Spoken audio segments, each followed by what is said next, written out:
Welcome to Realm for fun and enlightening multidimensional interviews. Hello, Diana. Hello, Karin. How are you doing today? I'm not bad. How are you? I'm pretty good.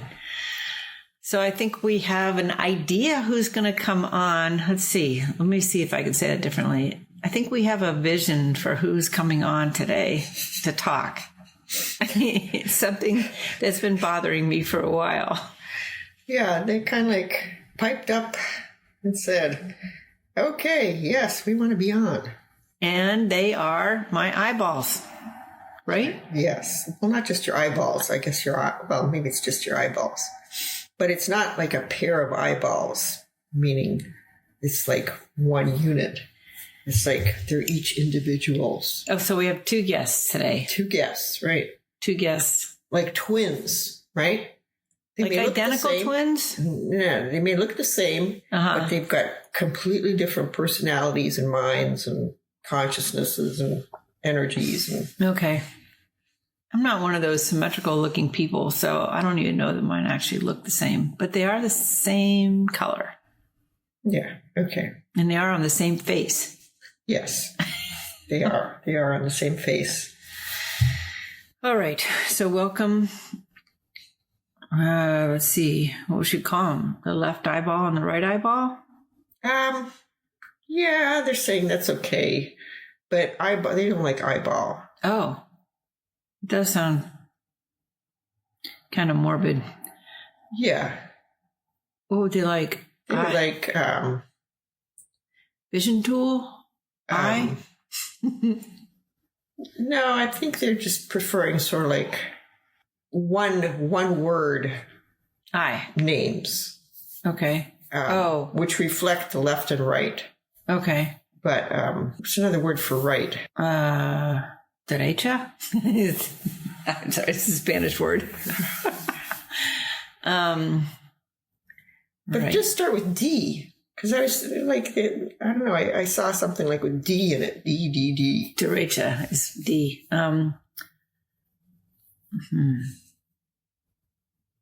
Okay, no, there's direct. Oh. Direct is which one? It's the right one. All right. And the left one is? The creative? The wanderer? No, sometimes it starts with S. S? Yeah. Soft? Direct and, what's your name? Come on, what's your name? Silo? Shiloh?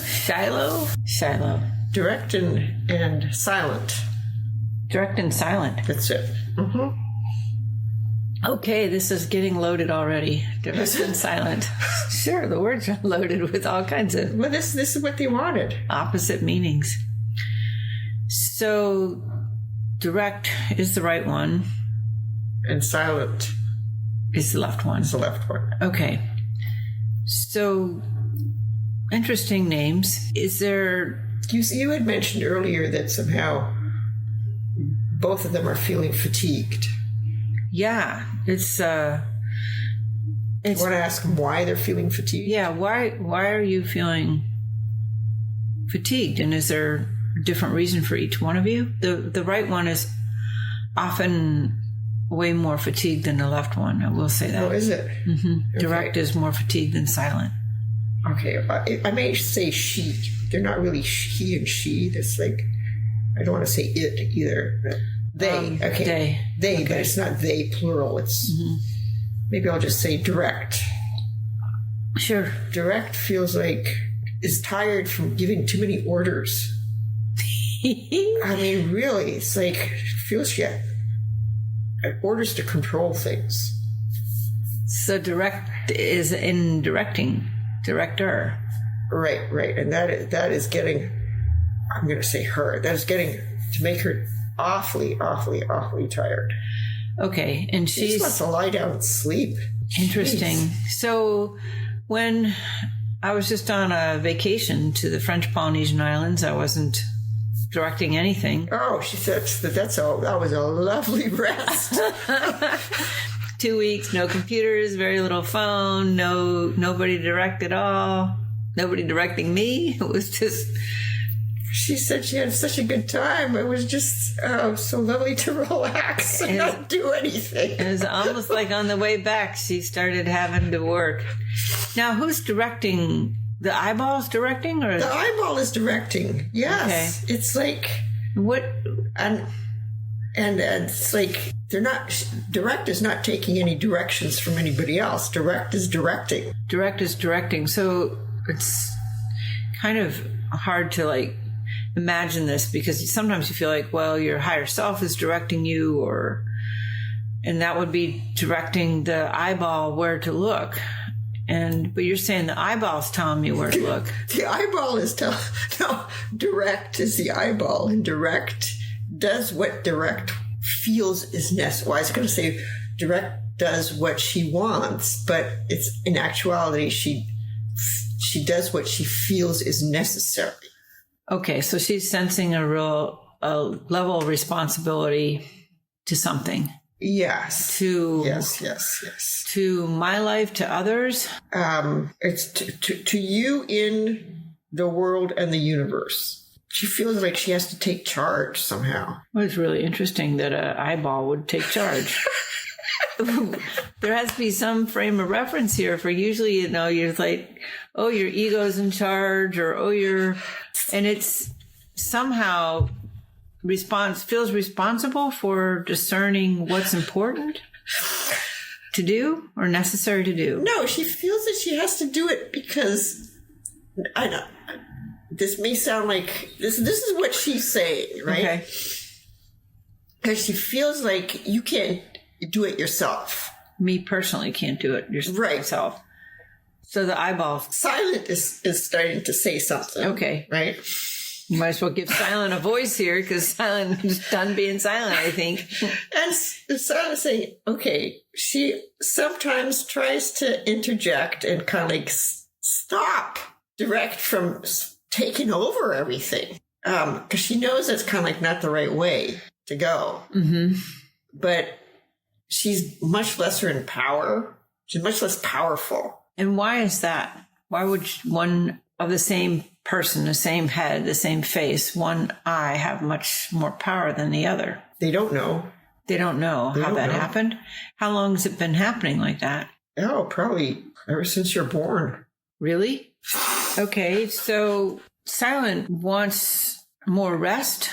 No, Silent doesn't want more rest. Silent wants to have more of an equal say in things. So if I put a patch on direct? You're going to have, not put a real patch on there, but kind of like a spiritual patch, or something to like calm direct down. Okay. So she doesn't feel like she needs to get into this frenetic kind of activity to control everything. And this is all coming from an eye. I'll quit calling it an eyeball. An eye. So, and sometimes they really like each other. Sometimes it's like they're ready to sort of like start wars with each other.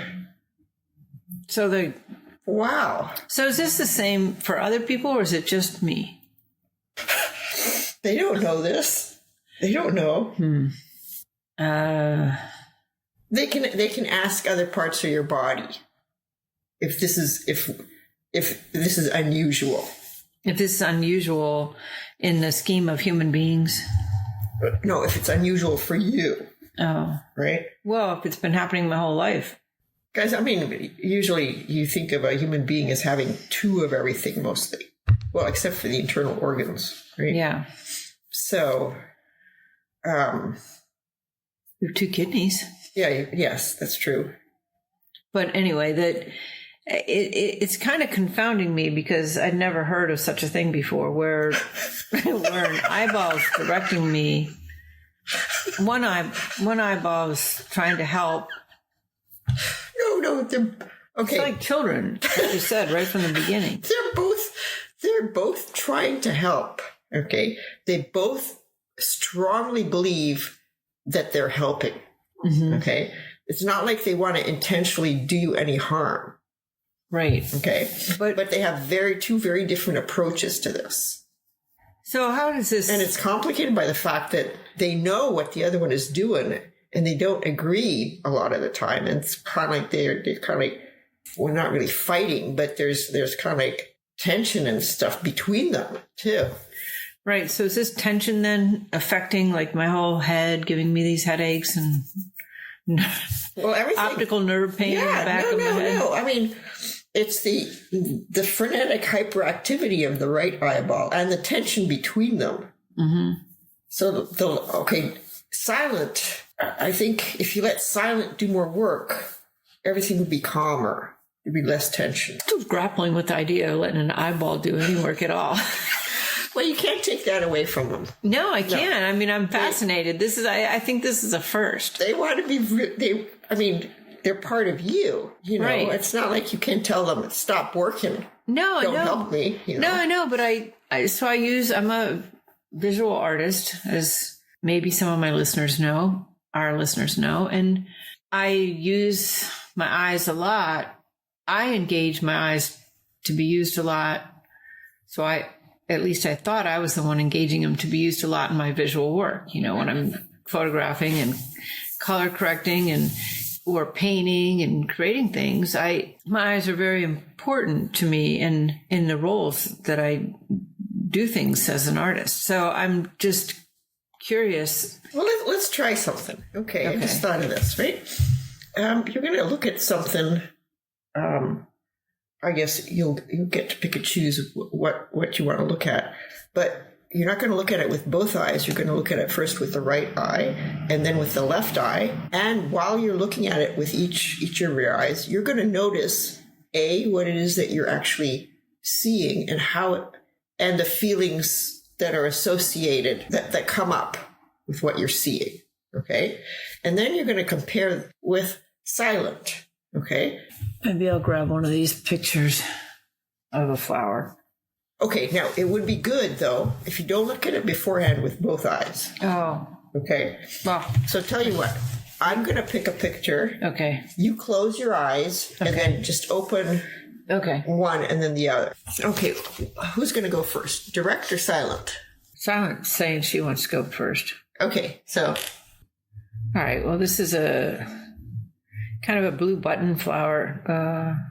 Then what are kind of like your first impressions of seeing this? I saw the white puffy center of it and the like little angels and softness coming from the whole image, just rising up out of it. But I noticed mostly the white fluffiness in the center. Okay. And can you describe kind of like my feelings? Kind of feelings or emotions associated with seeing this? I guess that it just feels comforting to me. Okay. That'd probably be a little peaceful, comforting and peaceful. Comforting and peaceful. Yeah. Okay, so there's what you're seeing is sort of like nice, soft, fluffy, pillowy things, and then feelings of comfort and peacefulness. Mm-hmm. Okay, now what you're going to do is you're going to close both eyes now, and then just open the right eye. It's going to be the same flower. So what do you see? I see energy rising up out of the flower. Purpose, okay. Is it a purpose that's calling you to action? Or a purpose that requires activity? I wouldn't say it's either one of those. It's just like the focus is more on the little lines of the stamens and stuff like that come out. So it's more linear and, it's a purpose has maybe a call to action. Okay, it's energetic and purposeful. Yeah. Okay. So what are the feelings and emotions associated with? I don't know. I'm just getting a sense that there's stuff to do. There's a lot to do. Is that a feeling? There's a lot to do. Okay. Now this is the third part of it. Okay. You're going to close your eyes again.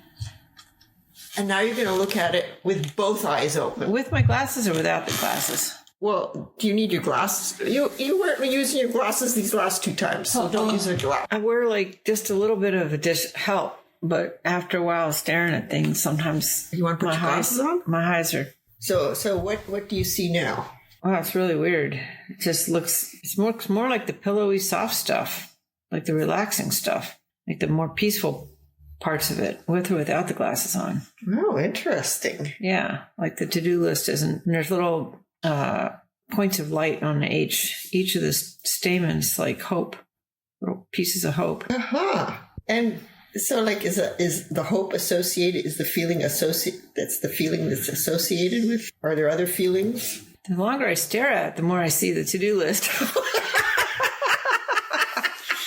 I'm just giving you my first impression versus like if I stare at it too long. So maybe I'm overthinking things. Or I don't know. Okay, so when Direct and Silent looked at the flower, you gave your first impressions, right? Okay. Mm-hmm. Now, what I find quite interesting is that they were different. They're different pictures? No, it's the same picture, but you described it very differently. Oh, from the different eyes, the different eyeballs. Right. And so it could be that just talking about this is giving Silent a feeling more power, more control. So would Silent eventually change her name from Silent to allow or something like that? Or you got the directing and then you've got the allowing, or the directing and the unfolding. Yeah. Okay. Maybe her name would change to unfolding instead of Silent. Right.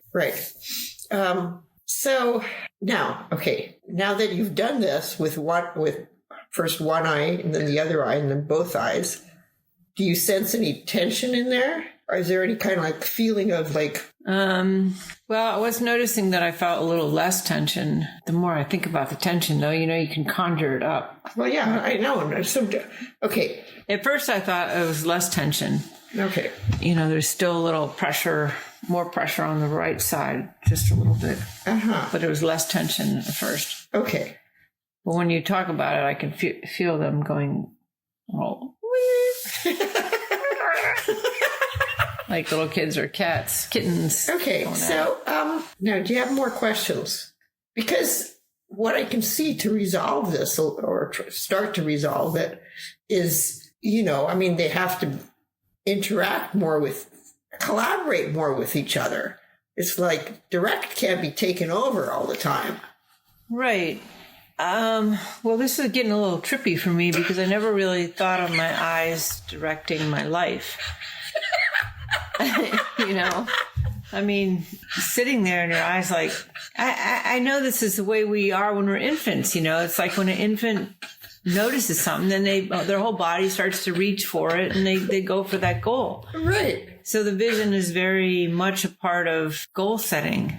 And if the one eye is all goal setting, gung ho, it's almost like that's the type A personality and Silent is a type Z personality and or whatever the type B is. So, okay, now, do you want to... I don't suggest doing this. I don't suggest taking control completely out of Direct's hands.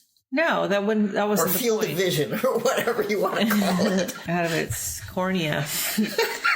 But, certainly something has to be done about... this is kind of like, it has got shades of monkey mind in there. Somehow it's like... Monkey mind's supposed to be like transformative mind, or what is it, transformation mind or something? Evolving mind. Oh, the evolving mind. I can never remember that name. It's like, activity, it's like frenetic, like always filling you up with thoughts about what should be done, what are you doing badly, this, that, and the other. So this is not really... It's a little bit like that, but it's... You want the Direct eye to be less controlling, and you want the Silent eye to have more of a say, or more. You want them to collaborate. You want them to collaborate evenly. So when you see people that are like, one of my eyes is sagging. Which eye sags? You mean You mean the eye itself, or it's kind of like the skin underneath the eye? The eye, I think. Or maybe it's the skin over the eye. Well, one eye is smaller than the other. Yeah, which eye is smaller? Ooh, it's the direct eye. Direct eye smaller? Yes. That's the right eye. Yeah. Oh, it's overcompensating for what it thinks, what she thinks are its deficiencies. Who's she? Oh, the direct. eye. Direct. Oh, she's overcoming for... Overcompensating. So it's like, you kind of like say, to overcompensate for. You're just as good as the other one. Even though you're smaller? Yeah, even though you're smaller. You're just as good as the other one. Well, how did it get smaller in the first place? I don't know. So the direct started directing to overcompensate. I mean, that's a typical story, right? Sometimes you Exactly. It's a typical story. It's a Napoleon complex. Right. It's like the typical... Oh, I'm small. I gotta be strong. Or the female story, It's like I gotta be twice as smart.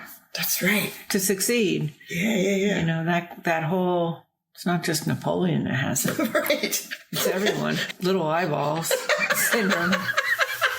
All right. You hear that little eyeball?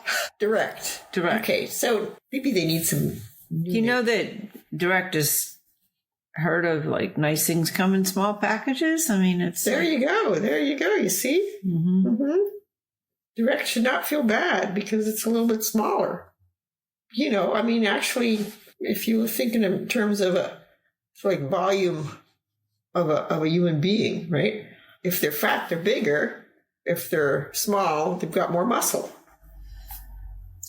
So, wait a minute. If they're small, I thought heavier people were automatically stronger. You mean heavier in terms of how much they weigh? Yeah, because they have to carry more weight. So yeah, anyway, I don't want to digress.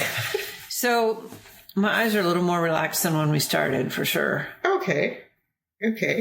So what other things do you think you can do to actually make direct more relaxed and more... And silent more involved? Yeah.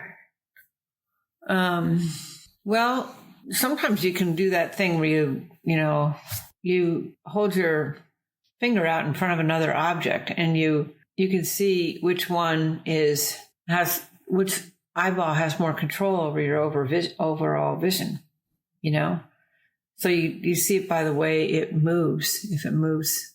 Okay. If it goes jumping over to one side, then the other side has the power. Okay. And what do you see when you do that?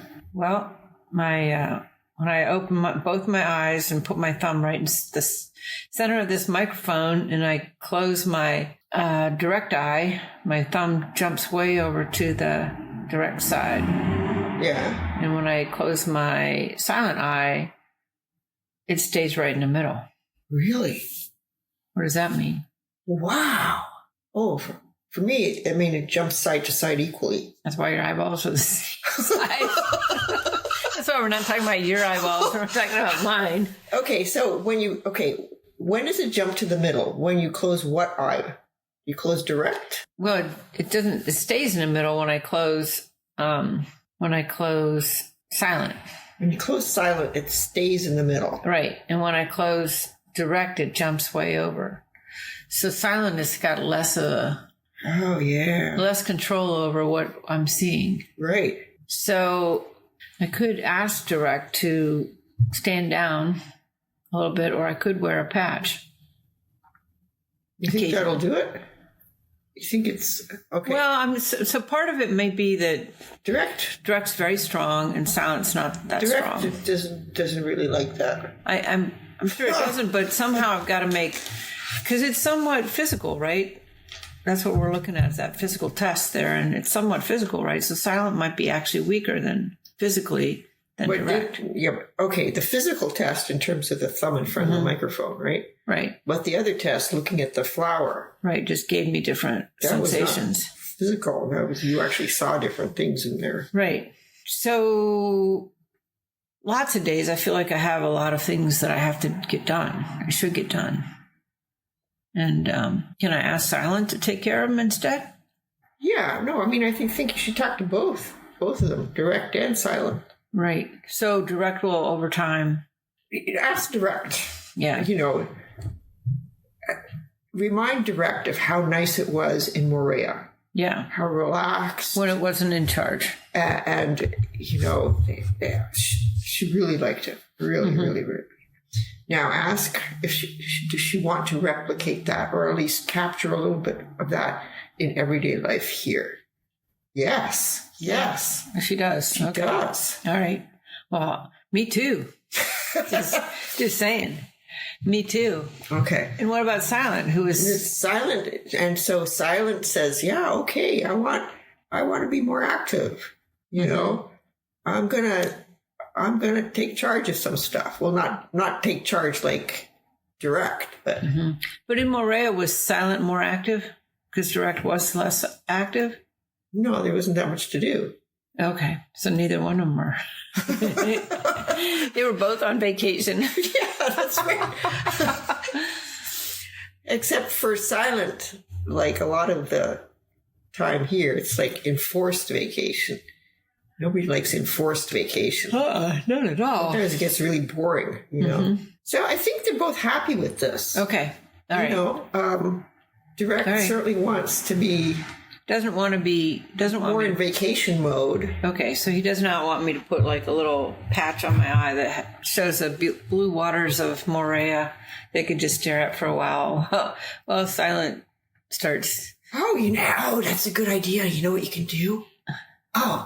Instead of a patch over your eye, just like for 5 or 10 minutes, just look at a picture you have of the beach or whatever. The Morea, sailing, swimming, whatever, with Direct, closed, Silent, right? So that will reinforce all this positive stuff that relaxation and a release of tension has. Interesting. For Direct. Okay. That sounds like a good plan. Yeah. Wow.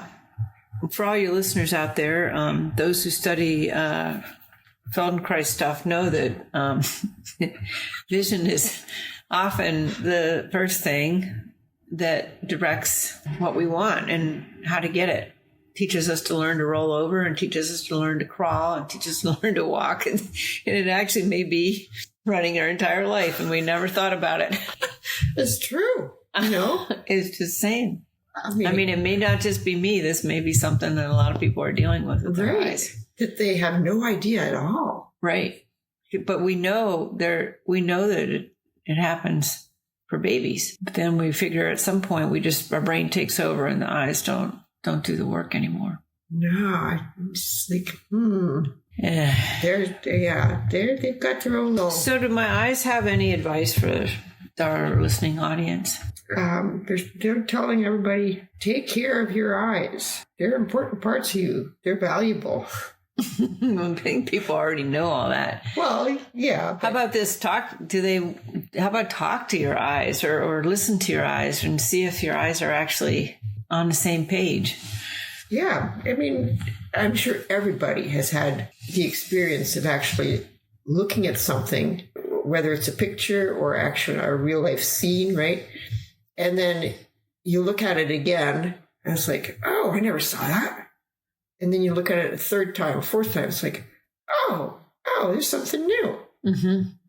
Oh, yeah. It happens all the time. Right.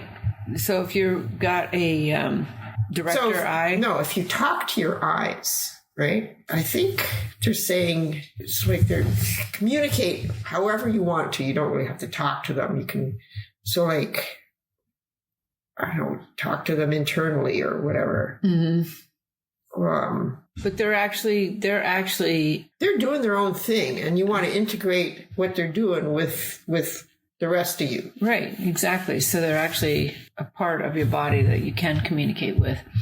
And they do have I want to say they have a lot of control, a lot more than I thought. I mean, I never even thought about my eyes. Oh, no. Sometimes I think, I got a, talking leg and it's telling me something, but I never think of my eyes as like one directing and the other one staying silent. Or it's like, sometimes Maybe you're right. Feel somebody's eyes on you. Yeah. Right? Yeah. And you're not even looking at them. That's true. Sometimes it's, maybe everybody has names that they could come up with for their eyes, or they. Well, they don't necessarily have to name them, but they have to recognize that they've got their own little consciousnesses. Okay. Wow, the consciousness of eyeballs. This is very interesting. Are we complete, or is there something else? Oh, yes. Now, we all have, we don't all have two eyes, but most of us have two eyes.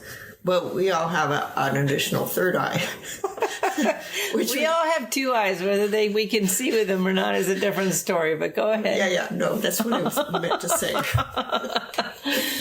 Okay, but we also have a third eye. And the third eye actually wants to say something. Okay, this is my third eye. It's your third eye. My third eye wants to communicate. Yes. And okay, I can feel the tension up there. Yeah, it's saying, it's been observant of this stuff for years. Oh. And, they've gotten so tired of this. The war between the eyes. The third eye is tired of the war between my direct and my silent eyes. Tired of direct's controlling actions and frenetic activity. But wait a minute. The third eye I thought was like, an eye that you use typically for great insight. Yeah, I know, but it's like it's set in your spiritual head or whatever, but it's also affected by everything that's going on around it. Okay. Too. So the direct and silent were in close proximity to it. So whenever they started going at each other, it's like this affected the third eye. Okay. And the third eye, TTE. TTE, that's the name of it? The TTE. third eye, TTE. We got direct, TTE, and silent. Yeah. TTE's in the middle of silent and direct. Yeah. So now they're saying, they're glad that somehow some kind of resolution has been reached here. And they are taking it upon themselves to manage things more effectively. The third eye will help manage. Yes. The relationship, the balance between. Right. Meaning that the third eye will kind of like calm direct down, help to calm direct down and guide it into a more relaxed state. And then kind of like uplift and support to, and give it guidance with respect to how it should go about, how they should go about with taking more action. Okay. So they're all going to be collaborating together. Okay. Interesting. Okay. It's going to be really interesting. I wonder if I have to... But so this is kind of weird, right? Direct and silent, they seem to have their own little... I was going to say physical consciousnesses, but it's kind of like consciousnesses that are more in this world.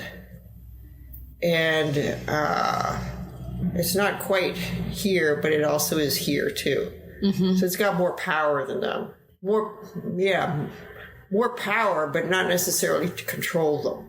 It can guide them, but can't control them. Right. So the third eye is going to have a lot more power now over the eyes. The third eye is going to be more directing my life. Well, it's going to be guiding. It's going to be guiding. Oh, yeah. The other two eyes. Wrong word. So, okay. Right. Guiding my life, which actually is everyone's dream, right? To be guided by your third eye. And so, you should kind of like maybe focus your conversation with your eyes to the third eye, not necessarily to direct and silent. Okay. And, yeah. But the energies from them are quite different, really. All three of them. Yeah. So sometimes there's like a masculine energy, which is a little more form and function, and a feminine energy, which is a little more creativity and sort of manifestation on different halves of your body that can be affected. is it when you say direct and silence, it almost feels like you're dealing with like a imbalance of masculine and feminine energy? Well, I don't know. I mean, if you put it that way, it's like your right eye has got more masculine energy and the left eye has got more feminine energy. Well, action versus more. Right. Well, the fact that my left eye is silent doesn't make it anything, but if it was more feminine energy of creating and like the creation versus the form, the masculine is the form seeker and the feminine is the creation seeker, and they work in balance, because you can't have form without creation. You can't have evolution of anything without creation. So the creation is everything is, and then the third eye is this great orchestrator up ahead because it has vision into everything, right, and anything. So if it's leading the way, then could be a balance, sort of a balance between as a visionary, as a visionary visual artist, you could actually be having complete cooperation with your eyes to create form, with creation and form, not just trying to force form. Right. And if, one eye, the feminine side is too weak, too inactive is probably a better word. Right, and now you've got ways to support it. Right. So you've got this third eye up here now. It's going to be guiding the process and getting a little more symbiotic balance between the two eyes. And the third eye is now happy too. Yes, and they're all happy now. They're all at the moment. They're all in agreement, thinking that this is going to work. This is going to be great. Okay. Fabulous. So do they have any advice for our listeners? Is it just? Does everybody have a director eye and a silent eye? They can't speak for everybody. Okay. But I'm sure everybody has had experiences where it would be up to the person to decide which of their eyes is leading. But everybody has had this experience where they look at a picture or an actual physical scene, and they look at it again and they say, oh, I didn't see this before. They could look at it 5 or 6 times and they'd see something new every time. So the consciousness of the eye actually kind of like... Well, I wonder, sometimes you can look at things over and over again and you start to see all kinds of dimensionality to them or different aspects of them. And then there's those paintings that you can stare at, and if you stare at them long enough, your eyes relax and you see the sub-painting in them or sub-patterns in them that create a whole other image. So they are saying, all 3 eyes are saying, we are kind of like, we're not just appendages that feed you information. We actually have our little consciousnesses and energies are our own. Okay. That interact with your whole being. Okay. And they have a role that's quite at the forefront of what you decide to do and not to do and how you decide to be. Yes, because unless you're blind or don't pay attention to what you're looking at, then that's usually how people get information from the world around them. And we all know that they do this when they're babies, but interesting that maybe we still are doing it as adults. All right. Well, thank you. Thank you, direct eye. Thank you, silent eye. Thank you, third eye. TTE. Yeah. TTE, another acronym to memorize. TTE. Thank you, Diana. Thank you, Karin. Thank you, eyes. All right. Thank you. That wraps our podcast on consciousness of eyeballs. No.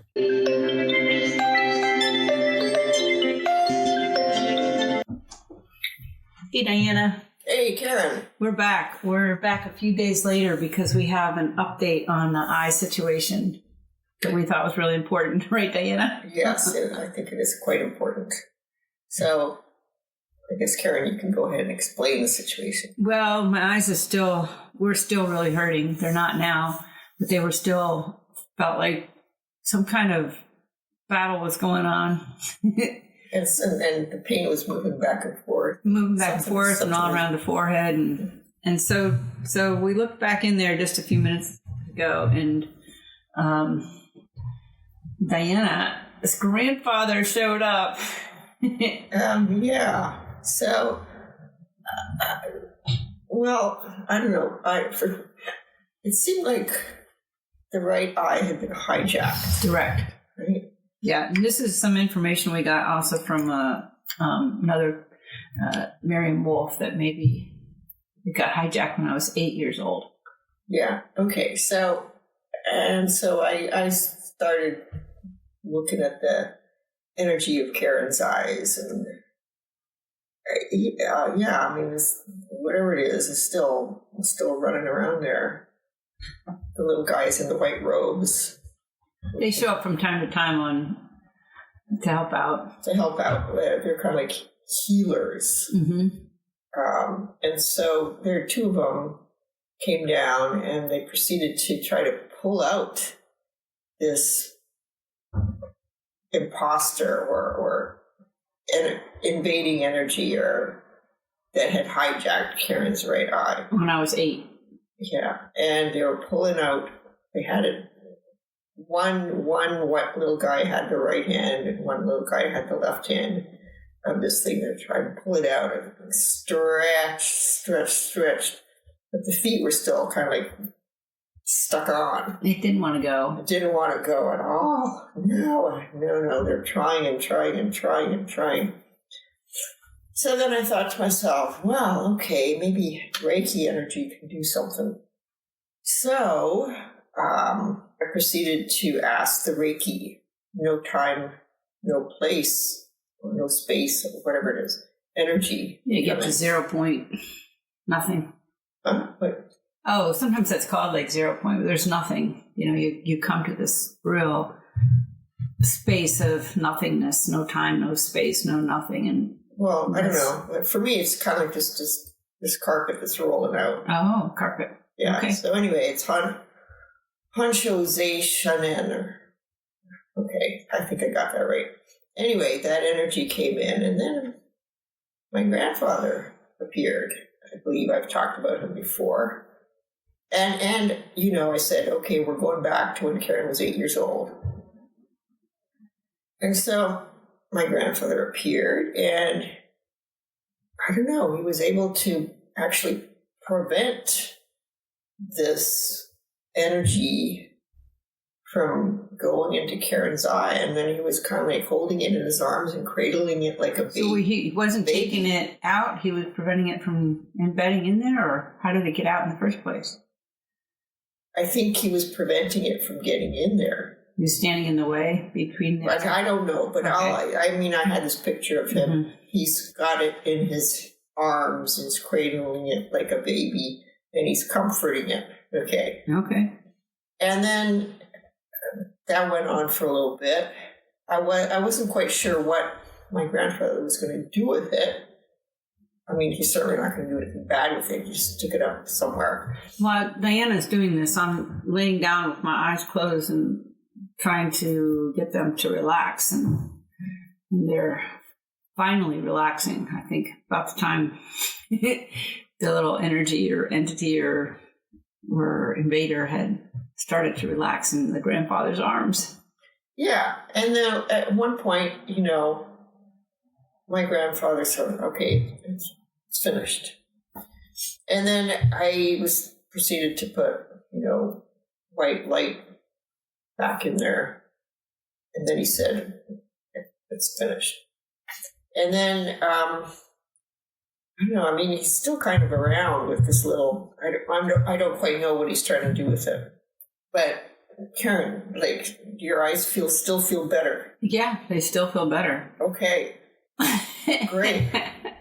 Okay, and then I said thank you to my grandfather and everybody else involved. Yeah, many thanks. It was the Reiki energy and the little guys. And thank you for Diana. Oh yeah, another thing I was trying to do was also kind of like, my intention was not to destroy this negative energy, this imposter or hijacker. So I was just kind of like what was coming out of me at the end was kind of like, okay, just unconditional love for it. And I think that's what my grandfather's doing. Okay, that's awesome. Now, I'm happy to report that my eyes feel a lot better, and it feels like direct is calm and silence no longer silent, even though we're still going to call it silent. Are we going to call it? No, we're not going to call it silent. Well, what does it want to be called now? It's a direct 1 and direct 2. Direct 1 and direct 2. They're like parallel now. Okay. Parallel. They're parallel. And what about my third eye? That's called the guide? Whatever it was called before. The third eye is not any different. Right, but that's still guiding. But now they're all holding hands and kind of like dancing around in a circle. Okay, awesome. Well, we couldn't air this podcast without a little sequel to what was revealed, because it just felt like, in the beginning we didn't realize that there was like an invader that was kind of running the show. When you don't have an invader in one of your eyes, then maybe one doesn't run the show over the other. I guess they can come in anywhere in your body, including your eyes. Yeah. And Diana's grandfather said, you shouldn't take on any of these. And I'm like, I shouldn't let them in. Yeah, I shouldn't let them in. But anything else that we need to tell our audience from anybody? No. We're complete? Yeah, my grandfather's waving. And thank you, grandfather, so much for showing up today. All right. Bye. Learn more about us at realm2realm.com, and thank you for listening, sharing, and subscribing.